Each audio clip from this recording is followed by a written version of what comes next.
کچھ ایسے نادان ہوتے ہیں جو اہل محبت کو دیوانہ کہتے ہیں. وہ کہتے ہیں یہ تو نادان ہے, اس طرح بھی کوئی کرتا ہے. ٹھیک ہے, ہم بھی کلمہ پڑھتے ہیں, مسلمان ہیں, تو ہمارے لہجوں میں وہ حسن نہیں ہوتا, ہمارے پیالوں میں وہ صفائی نہیں ہوتی کہ جو خیرات آئے گی تو پھر وہ محفوظ رہ سکے گی. کائن بیوقوفوں کی طرح ایمان لائیں. تو رب کیا فرماتا ہے, اللہ کیا فرماتا ہے, سنیں جو حضور کے صحابہ پر بات کرے اس کے بارے میں رب کیا فرماتا ہے. اسے جواب میرا رب دیتا ہے. صحابہ کی بے ادبی کرنے والے کو جواب اللہ تعالیٰ ارشاد فرماتا ہے, فرمایا الا انہم ہم السفہاء ولکن لا یعلمون. فرمایا خبردار ہو جاؤ یہ خود بیوقوف ہے, لیکن بیوقوف کو پتہ نہیں ہوتا کہ میں بیوقوف ہوں. پاگل ہمیشہ کہتا ہے میں پاگل. فرمایا ولکن لا یعلمون, لیکن انہیں اس بات کا علم, انہیں پتہ کوئی نہیں ہے, یہ خود بیوقوف. مقدر سکندر کا دیکھو پیاس سے, یہ بیوقوف ہیں. کیوں کہ حضور کا دامن کرم بہ رہا ہے اور فیض یاب نہیں ہو سکے. جنہوں نے محبوب کریم کے دروازے سے خیر نہیں پائی, ان سے بڑا بھی کوئی بیوقوف ہوگا. مقدر سکندر کا دیکھو پیاس سے چلے جا رہے ہیں کنارے کنارے, دریا بہہ رہا ہے اور ساتھ ساتھ پیاسا چل رہا ہے.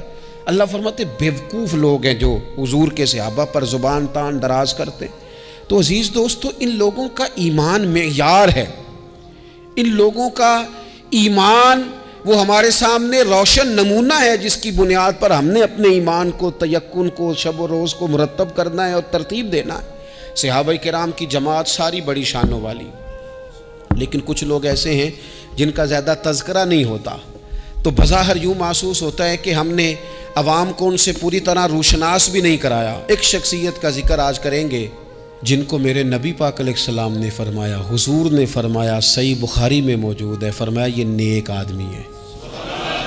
اور یار جسے رسول کریم کہیں بندہ نیک ہے, رجل صالح, حضور نے فرمایا نیک آدمی ہے.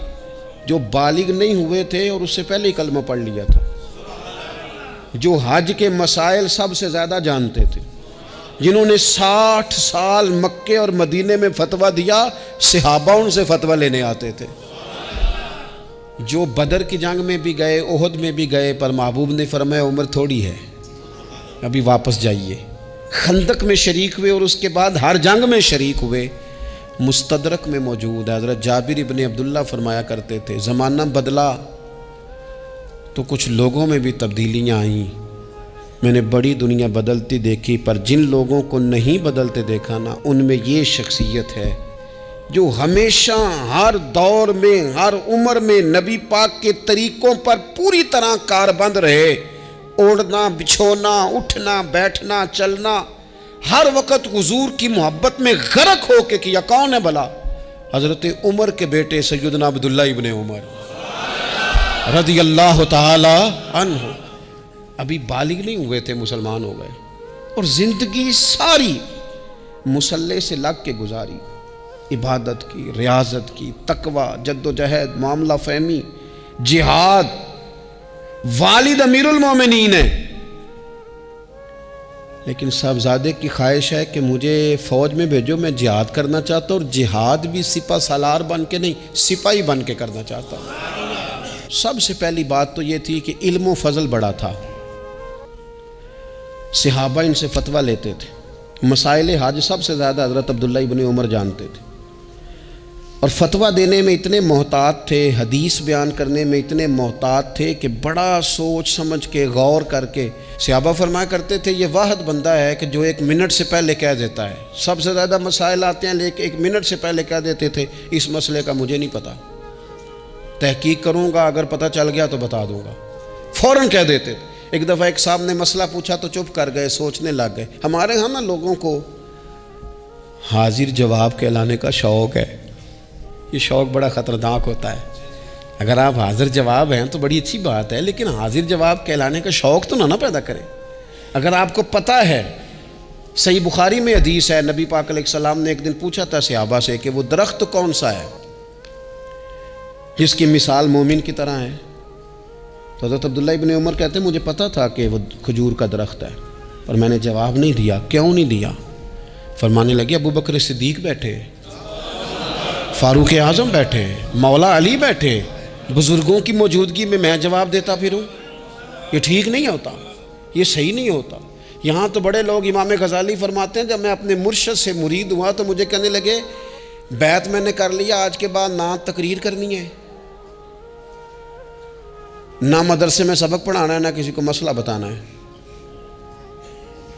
اور یہ بڑا مشکل کام ہوتا ہے، بندہ مولوی بھی اور تقریر ہی نہ کرے، اسے زنگ لگ جاتا ہے، اور مسئلہ ہی نہ بتائے تو بد ہضمی ہو جاتی ہے۔ یہاں تو جس کو 6 مسئلے آ جائیں وہ امام کو نماز نہیں پڑھانے دیتا، وہ کہتا ہے پہلے انٹرویو لوں گا تیرا کہ تو پورا تجھے آتا ہے، پھر آگے چلے گا تو۔ اتنے بڑے عالم کو شیخ نے منع کر دیا، تو کہتے ہیں شیخ کے پاس ایک شخص مسئلہ پوچھنے آیا تو میرے مرشد فرمانے لگے مجھے یہ مسئلہ نہیں آتا۔ تو امام صاحب کہتے ہیں کہ میں نے اسے کہا مجھے آتا ہے، میں بتاؤں؟ کہتے ہیں میرے شیخ مسکرا پڑے، کہنے لگے غزالی میں تو تیرے ساتھ ساتھ اپنی میں بھی مارنا چاہتا تھا، پر تیری ابھی مری نہیں، اور تو کہتا ہے میں بتاتا ہوں۔ کچھ دیر چھوڑ دے، سارے مسئلے بتانے نہیں چاہیے، کچھ پہ عمل بھی کرنا چاہیے۔ میرے عزیز حضرت عبداللہ ابن عمر اتنا بڑے مفتی ہیں، مفتی مدینہ ہیں، مفتی مکہ ہیں، لوگ مسائل حج پوچھتے ہیں، بڑے بڑے استنباط کرتے ہیں قرآن و حدیث سے۔ ایک آدمی نے مسئلہ پوچھا تو حضرت عبداللہ ابن عمر فرمانے لگے دیر تک سوچا، دیر ہو گئی سوچتے سوچتے، تو وہ شخص کہنے لگا حضور اتنی دیر کیوں سوچ رہے ہیں؟ تو آپ فرمانے لگے تمہارا کیا خیال ہے کہ جو سوال تم مجھ سے پوچھتے ہو اور جو جواب میں تمہیں دیتا ہوں اس کے بارے میں رب مجھ سے سوال نہیں کرے گا؟ اللہ کی بارگاہ میں نے جواب نہیں دینا، تو میں سوچ سمجھ کے دے رہا ہوں تاکہ اس کا حساب دینا پڑے تو میرے لیے مشکل نہ ہو جائے۔ میرے عزیز حضرت عبداللہ ابن عمر سے کسی نے سوال پوچھا تو سیدنا عبداللہ ابن عمر رضی اللہ تعالیٰ عنہ کہنے لگے مجھے نہیں آتا اس سوال کا جواب، اور جب کہا نا نہیں آتا تو فوراً کہنے لگے عبداللہ، خود اپنے آپ سے بات کرتے ہیں، کہتے ہیں عبداللہ رب تیرا بھلا کرے، اس بات پہ ہمیشہ ڈٹے رہنا، جو بات نہ آتی ہو وہ کبھی کہنا نہ، جس کا پتہ نہ ہو اسے کبھی کرنا، جب تک پوری تحقیق نہ ہو بلا وجہ ہوتا زنی نہ کرنا، بلا وجہ ہوتا زنی نہ کرنا۔ یہاں کا ہے ہمارے صوفیاء نے، یہاں کا علم و بس کریو یار، ایک کوئی حرف تینوں درکار، صحیح کر کے پہلے اچھی طرح کر کے پرکھ پھر بات کر۔ تو علم بڑا تھا، تقوی بڑا تھا، اس کے ساتھ ساتھ پھر یہ تھا کہ غریب پروری بڑی تھی۔ ایک بندہ خیرات لے کے گیا، وہ پھر لائن میں لگ گیا ہے، اسی کیا کھیدہ پلا تو پھر آ گیا ہے۔ تو حضرت عبداللہ ابن عمر کو بندہ دوبارہ آتا نا تو کسی سے قرضہ لے کے کہتے یار اس کو بڑی ضرورت تھی تو دوبارہ آیا ہے نا، ایک دفعہ تم ذرا دے دو میں تمہیں دے دوں گا، اس کو دینا ہے۔ جتنی دفعہ شام کو کھانا کھاتے اتنی دیر حضرت عبداللہ ابن عمر کھانا نہیں کھایا کرتے تھے جب تک کوئی یتیم آ کے دسترخوان پہ بیٹھ نہ جاتا، نہیں گزارا ہوتا۔ اور یار کیسے لوگ کھا لیتے ہیں، اعلیٰ غذائیں کھا رہے ہیں، اور ایک طرف ایک بہن مجبور بیٹھی ہے، بھائی مجبور بیٹھا ہے، سسرالی رشتہ داروں میں لوگ مجبور بیٹھے ہیں، عزیزوں میں لوگ مجبور بیٹھے ہیں، یتیم غریب مسکین، اور یہ روز نئے سے نیا ذائقہ، جب تک یتیم نہ ہوتا کھانا نہ کھاتے۔ اور صدقات و خیرات بھی کرتے تو جس طرح ہم کرتے ہیں نا، ناراض نہ ہونا۔ کبھی کبھی نا بعض لوگوں کو بانٹتے دیکھتے ہیں تو تکلیف ہوتی ہے، آپ نے دینا تو ہے تو اگر خوش دلی سے دے دیں، عطا تو کرنا ہے تو اگر چلو صحیح طریقے سے ہو جائے، ہنس کھیل کے ہو جائے، پریشان نہ کیا جائے سائل کو، یہ کتنا اچھا ہے۔ ان صوفیاء کا بھی ہم نے تذکرہ کتابوں میں پڑھا ہے جو کہا کرتے تھے اگر رب نے دروازے پہ کسی کو بھیجا ہے تو اس کا مطلب ہے اللہ راضی ہے، لیکن ہمارا لہجہ اتنا سخت ہوتا ہے۔ حضرت عبداللہ ابن عمر ایک اونٹنی پہ بیٹھے تھے، اونٹنی بڑی پیاری لگی، بڑی خوبصورت تھی، بڑی بہترین تھی، بڑی صاف ستھری تھی، تو 2-3 دفعہ اپنے غلام سے کہا یار بڑی پیاری ہے، بڑی خوبصورت ہے، دیکھو اس کا چلنے کا انداز کتنا نرالا ہے۔ آج کل بھی ڈرائیور گاڑی چلاتے ہیں تو کہتے ہیں بڑی ہلکی پھلکی ہے جی، بریکیں بھی بڑی ٹھیک ہیں جی، اس کی فلاں معاملہ بھی اس کا بڑا صحیح ہے۔ وہ اتنی پسند آئی اونٹنی تو اونٹنی سے اترتے ہی فوراً کہنے لگے اس کو نشان لگا کے قربانی کے جانوروں میں چھوڑ دو، یہ زیادہ پیاری ہے، اسے رب کے رستے میں خیرات کریں گے۔ کیوں؟ ایک باریک نقطہ صوفیاء نے بیان کیا ہے۔ اللہ کے نیک بندے کہتے ہیں کسی جگہ بھی تمہارا دل اللہ رسول کے مقابلے میں الجھنا نہیں چاہیے، کوئی ایسی چیز جو رکاوٹ بن رہی ہو، رکاوٹ، وہ کیا کہتے ہیں، کچرا آ گیا ہے، اس کچرے کو لوگ ٹھیک نہیں کرتے، کہتے نکال دو تاکہ معاملہ صحیح رہے۔ ایک چھوٹا سا باریک سا ہلکا سا دھاگے کی طرح کا ایک ٹکڑا اگر کسی وقت گوشت کا آپ کے دانت میں الجھ جائے نا، وہ سارا ذائقہ تباہ کر دیتا ہے۔ لوگ مختلف چیزیں لے کے خلال کرتے ہیں دانتوں کا تاکہ وہ نکل جائے، کیونکہ ذرا سی بھی چیز اگر کسی جگہ رکاوٹ بن جائے نا، آپ بڑا بہترین کھانا کھا رہے تھے، زبردست غذا آپ کھا رہے تھے، ایک صرف اس میں نا ہلکا سا دانہ ایسا آیا جو سخت تھا، کچرا آ گیا، روڑا آ گیا، تو وہ سارے کھانے کا ذائقہ تباہ کر دیتا ہے۔ بعض لوگ ایسے ہوتے ہیں کہ ایک بال نکل آئے نا کبھی کھانے میں سے تو کھانا چھوڑ دیتے ہیں، کہتے ہیں یار یہ سارا ذائقہ خراب ہو گیا۔ ہمارے ساتھ یہ ہوا ہے، یہ تو ہے نا دنیاوی معاملات، اسی طرح کا مسئلہ روحانی زندگی میں ہوتا ہے۔ کئی دفعہ نا ہم ماننے کو تیار نہیں ہوتے، لیکن ہمارے اوپر دولت کی محبت پوری طرح سوار ہوتی ہے، وہ سجدے میں ذوق آنے نہیں دیتی۔ شہرت کی محبت پوری طرح سوار ہوتی ہے، وہ درود و سلام کا، ذکر کا، عبادت کا ذائقہ لگنے نہیں دیتی۔ وہ جو کہا تھا نا والذین آمنوا اشد حبا للہ، ایمان والے سب سے بڑھ کر اللہ سے پیار کرتے ہیں، سب سے بڑھ کر رسول اللہ صلی اللہ علیہ وسلم سے محبت کرتے ہیں۔ کیوں کہا گیا تھا؟ اس لیے کہ ان محبتوں کے مقابلے میں ذرا بھی کوئی اور محبت آتی ہے، روحانی ذائقہ خراب کر دیتی ہے، ہمارا دل نہیں لگتا، ہم بور ہوتے ہیں، ہم پریشان ہوتے ہیں۔ مسئلہ یہ ہے کہ جس دل میں صرف رب رسول کو ہونا چاہیے تھا، وہاں شہرت آ گئی ہے، شہرت کی محبت آ گئی ہے، دکھاوا آ گیا ہے، مال آ گیا ہے، کئی قسم کے ہم نے بت معاذ اللہ اکٹھے کر لیے، اور پھر وہ ساری کیف مستی آئے۔ یہ کیسے ہو سکتا ہے؟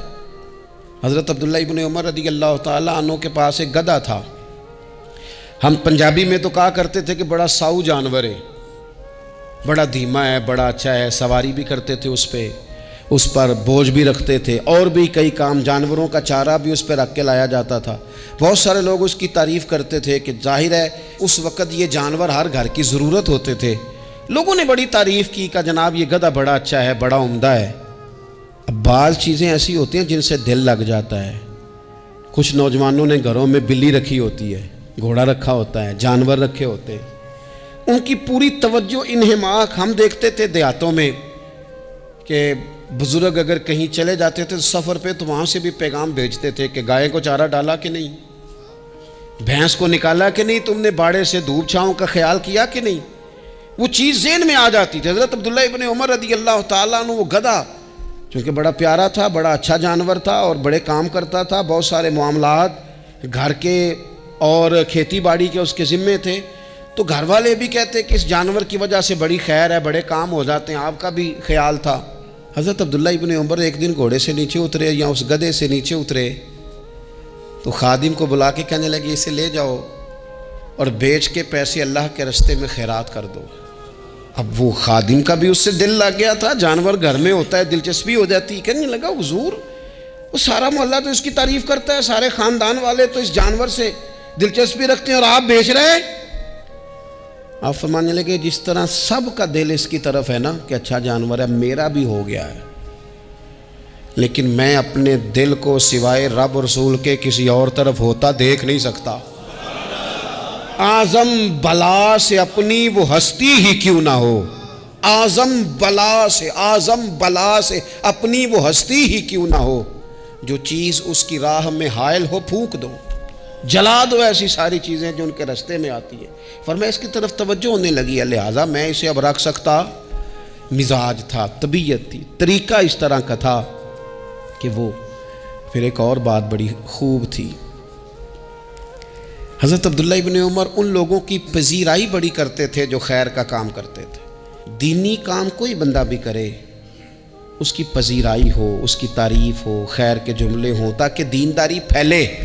حضرت عبداللہ ابن عمر رضی اللہ تعالیٰ عنہ کو نا غلام آزاد کرانے کا بڑا شوق تھا۔ دیکھیں نا ایک بندہ کسی نے خرید لیا ہے، وہ اس کا پابند ہے، بڑی تکلیف میں ہوتے تھے لوگ۔ غلام 1000 سے زیادہ غلام آپ نے آزاد کرائے، تو آپ جب غلام خریدتے تھے نا تو نظر کرتے تھے جو غلام ذرا زیادہ نمازیں پڑھتا اسے آزاد کر دیتے۔